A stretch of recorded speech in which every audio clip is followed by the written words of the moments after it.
Hello Internet, I am the Hero of Julios, once again with another episode of the Saltmarsh vlog.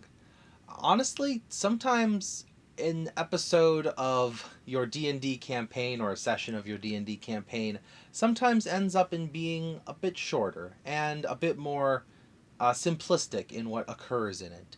Sometimes you don't have big, terrifying battles with ogres. Sometimes you just meet a council member and you go hang out with dwarves and get drunk for a bit. So my players finally made their way to meeting Gellin Primewater, one of the council members, who I played as a bit of a talker, a quick thinker, a man who likes to use many syllabled words, so he sounds more photosynthetic. And as such, my players had mixed opinions of him. However, they were very interested in the loud bang they heard as he walked into the room with a gun. That's right, a dwarven pistol, and he left it on his mantelpiece. Oh, were they tempted to steal it. Oh, were they tempted to open the little box on his mantelpiece next to it. But they didn't. But they also didn't open another box earlier in the campaign.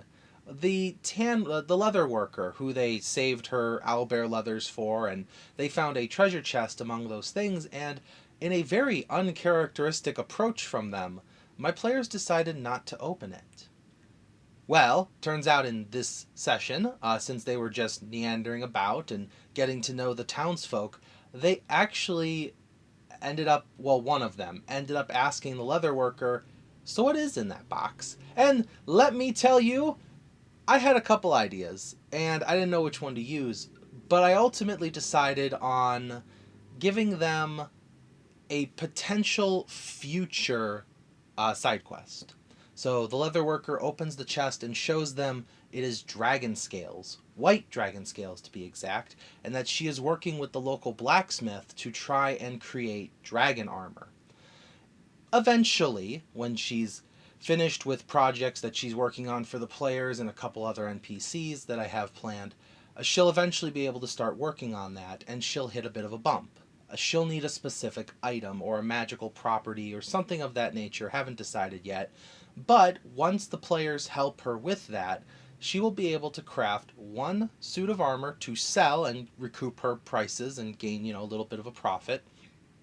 But she'll have enough material to make a second one, which will be the player's reward for helping her complete this little dream of hers of making dragon armor.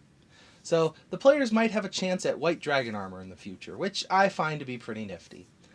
Anyways, the Dwarven mine off on the southern road from Saltmarsh, they were a very rambunctious, fun-loving group. They like to mine, they like to get a lot of silver, and they have a lot of silver to spare because of the mine.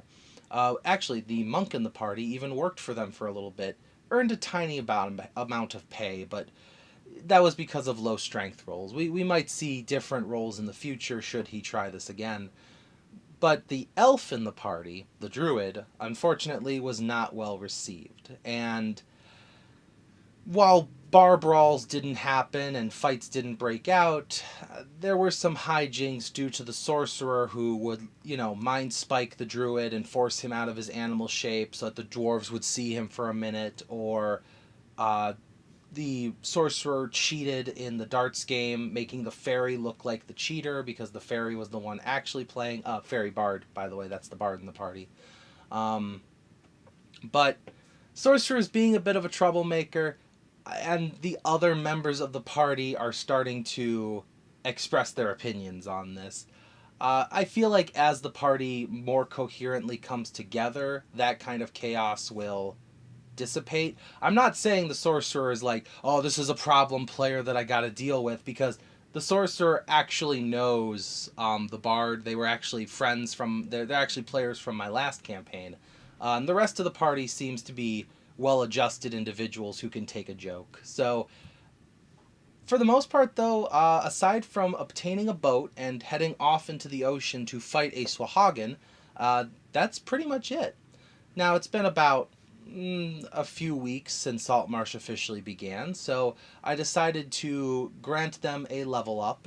They are now level 4. Saltmarsh, we started at level 3. I had them do level 1 and 2 adventures beforehand, before actually getting into Saltmarsh itself.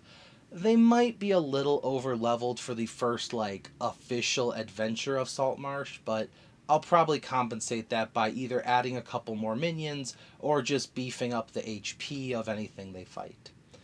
But again, sometimes an episode is just hanging out, and that's fine. They enjoyed it, I enjoyed it.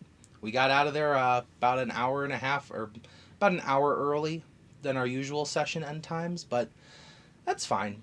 It gives me more time to plan for that Swahagan. Thank you for watching as always, and I will see you in the next video. This is the Hero of Julios, Xing out.